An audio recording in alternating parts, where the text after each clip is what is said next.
Hello, everybody. Welcome to Spoil Your Baby podcast. I am so happy to have Gabrielle Ferrara here with us today. She is a Nurture Neuroscience practitioner and one of the consultants that I have on my page. So I'm so happy she's here.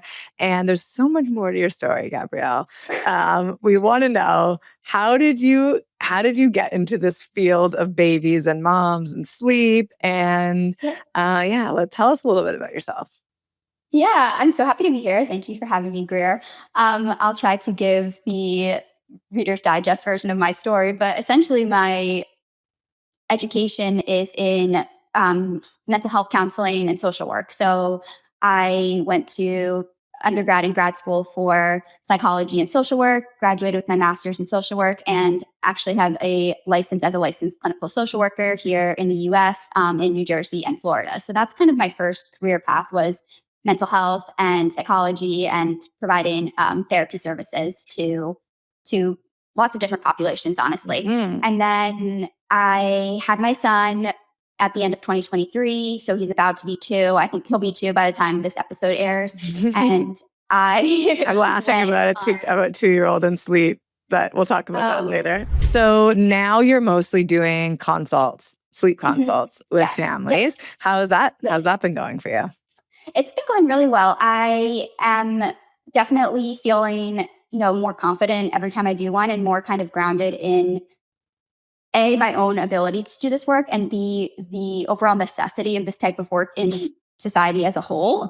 Because what I am seeing a lot of times is a big majority of parents that either I work with in consult, or parents that I even come into contact with on social media, or, interacting with them online, is this question of, is what my baby doing normal? Like, I get that question a lot. Is this normal? Yeah. Is this normal?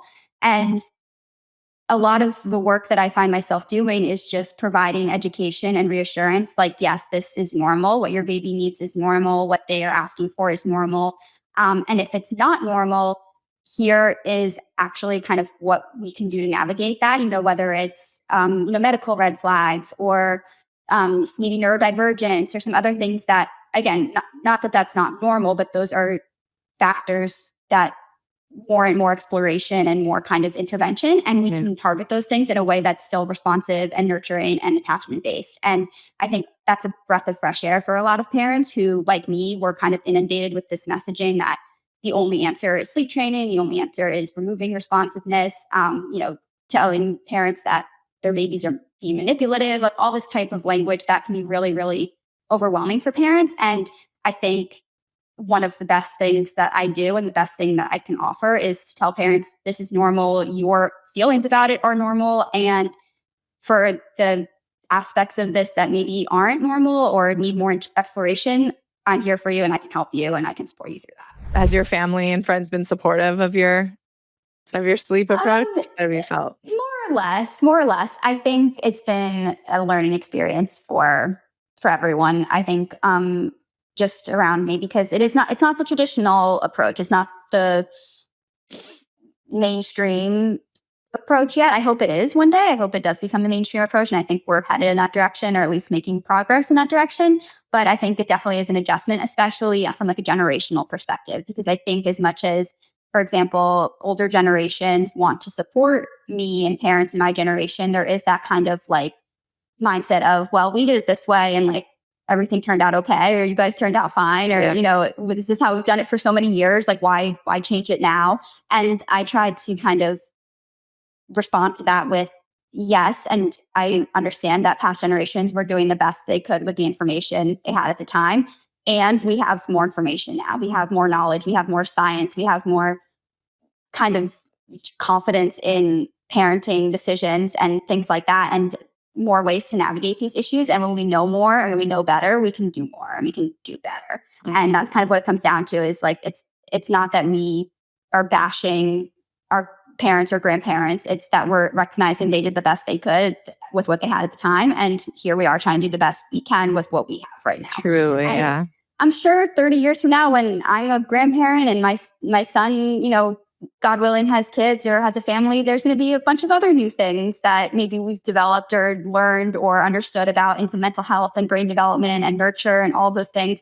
And maybe there'll be different ways to nurture and respond 30 years from now. And I hope that I remember what I'm thinking right now and be open to that. Yeah, and teach our kids that too. Yeah. Model it and teach them that grace and acceptance. I love that. The babies that are, going down the sleep training route, everything looks so vastly different than in a family that's responding. Totally. And I think we need to normalize the grief that might come along with that experience too. And like grieving what you thought your baby's sleep was going to look like, what, they were sleeping peacefully in the nursery and you envisioned them, going to sleep in this nice nursery and set it up, so much care and right. And I remember for me, like I had grief over, so, I set the nursery up for my son and we had it all decorated and everything like that. And then ultimately we ended up taking apart the crib and putting a floor bed in and taking all like the decorations off the wall and everything like that because they were hazards to him and with the floor bed. And now his room is literally like an empty room with a mattress on the floor. And I'm like, this is depressing in a way, but also I know it's what he needs and I know it's best for him and for us. But like the grief that comes along with that, like, where's the cute nursery that It's not cute. No, it's for sure. I mean, I did not get a crib or anything like that.